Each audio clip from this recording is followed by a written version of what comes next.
Good morning. What do you say? What do you say? Oh, we're grouchy this morning. Any of you guys grouchy in the morning?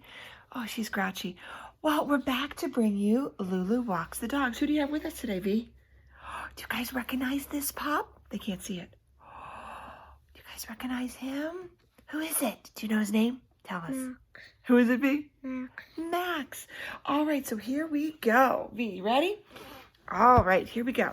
So we're bringing you Lulu Walks the Dogs, and I believe we are on chapter, do you guys remember? Yep, 19, chapter 19. So if you remember when we ended last time, Lulu was kind of yelling at Fleischman, and she yelled at him in Spanish. She said, "Comprende?" And here we are at chapter 19. Oh, V, guess what? More singing. Just because I can't see you, don't laugh at me. Patrick, Preston, Polly, Pete. Money for my special treat. Julie, Jackie, Jenny, Joan. Money for myself alone. Money, money, money, money, money. You gonna sing with me? No. Lulu sang a money song as she hurried to Brutus's house on Monday morning. Fleischman was usually waiting for her outside, except today there wasn't any Fleischman. Lulu gave him a minute, and then she gave him 2 minutes, and then she gave him 3 minutes. 3 strikes and you're, how's the saying go? 3 strikes and you're, do you know, sis? Out. Lulu said to one in particular. Lulu said to no one in particular.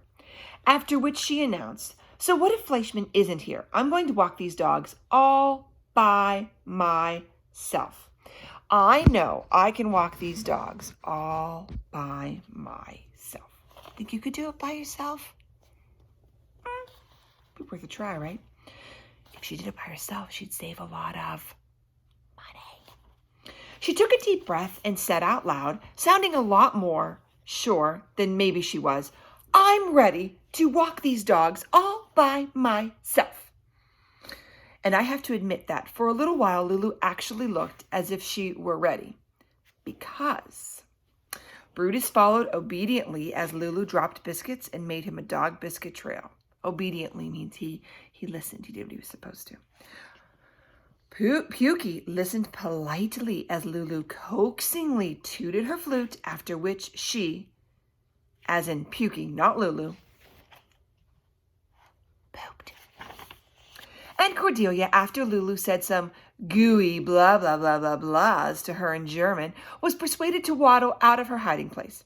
But as soon as Mr. and Mrs. waved goodbye to their Cordelia and closed the front door, the morning got worse than it ever had been before.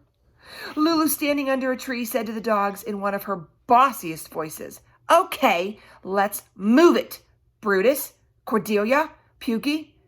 Except she forgot and rhymed the puke part with book, so she called her Pookie.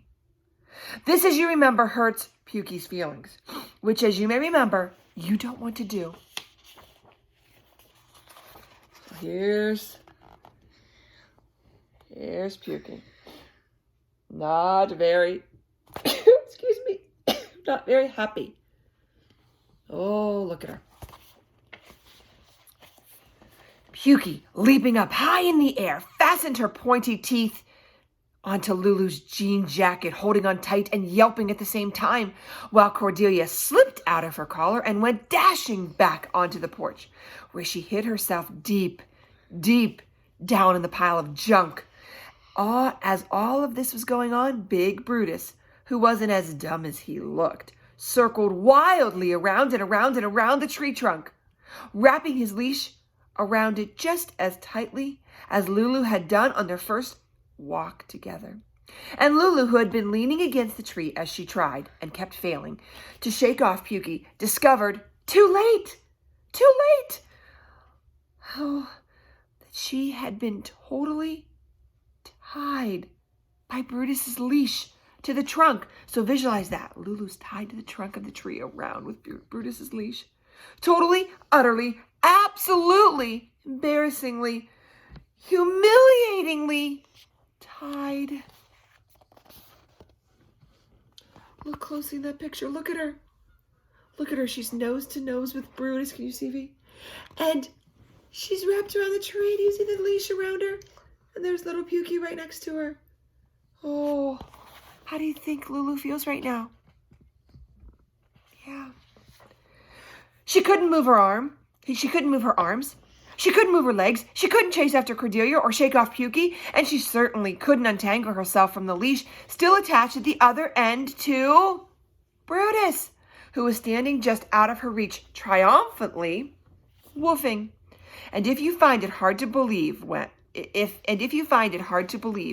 I tell you that Brutus tied up Lulu on purpose, remember who's in charge of this story. Me. Lulu wriggled and wriggled, but she couldn't get herself loose.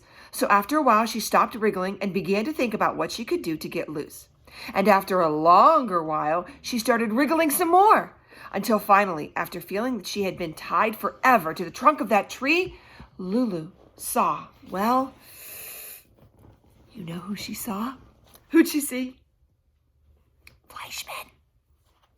Yep, there he was. Good old Fleischman, strolling along slowly down the street, playing "You Are My Sunshine" on his flute. Just the person Lulu did not want to see. Just the person Lulu needed to see.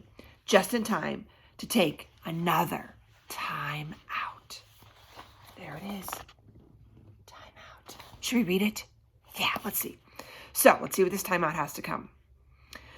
I think we ought to discuss what's going on here. I think that's a good idea. What do you guys think? Yeah.